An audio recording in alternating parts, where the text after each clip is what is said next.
And we start in the Free State, where Premier Maqueen Letsoha-Mathae will host over 200 gender-based violence and femicide victims for a Christmas lunch. And this is in her quest to show compassion, love, and of course care to the most vulnerable members of society during the season of giving.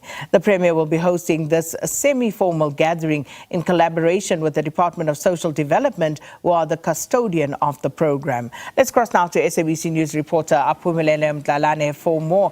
Aphumelele, good morning. And of course, just coming off the 16 days of activism campaign, South Africa is still struggling with the scourge of GBVF. So talk to us about this morning's gathering and, of course, what it is that the Free State government is trying to do.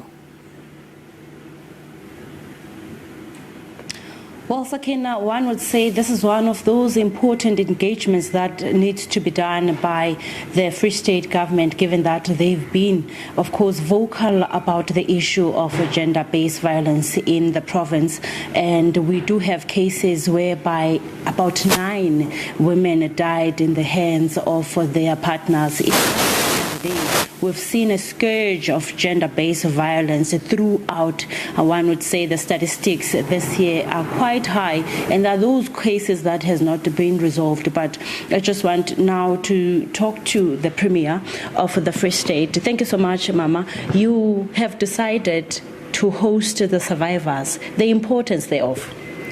As we all know, thank you very much, and good morning, Sakina, and the viewers of SABC. As we all know, that this time is a time where families are meeting, families are bonding, there are family gatherings throughout.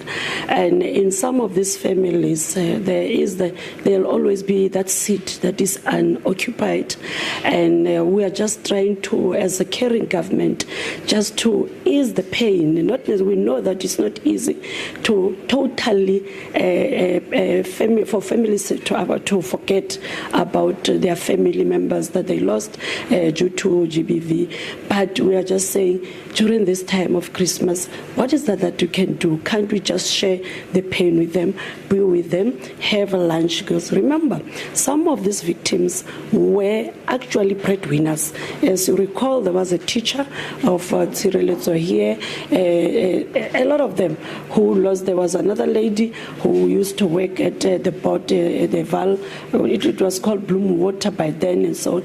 Others were teachers. So they were breadwinners. And when it's this time of the year, all families think of such people that if Aphumelele was here, things would have been different. So we're just trying to ease that pain and say, let's share as we share in our families. Let's start with these families. Let's start with these people who are still feeling the pain, just to ease them, have lunch with them and say, Merry Christmas, even though to some it might not be merry, but we are just taking that responsibility as a caring government. Well, Premier, there are those families that still need answers. We have your Lerato Masiu who've been missing since 2023.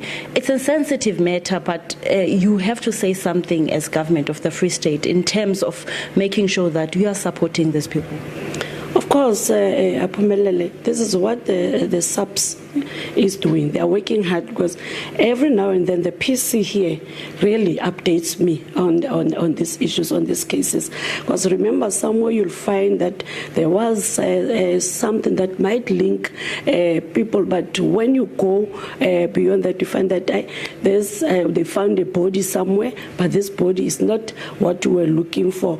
And the other challenge that we are having as well is the issue of the DNA test that the lab at SABC that last week I had some discussions with PC and say, how best can we address this and speed up the process of lab? If you recall, we had a lady called Sbongile Mnwana. I think it took us about 4 or 5 months before we could bury Sbongile. Sbongile was murdered last year, but we could only bury her this year. So those are the challenges, but I can assure you that SABC is working day and night. Intelligence, everybody are still on this these cases because it's very painful. It's better to have the body than not knowing what happened to one of your own. So they are working hard. And like I'm saying, I'm also, as you all know, that I'm always with these families. I'm supporting them at courts and so on. So I always call PC, the Provincial Commissioner, to give us an update. And these cases are not closed yet. And really, they are working hard. And also, Aphumelele, we don't have 9.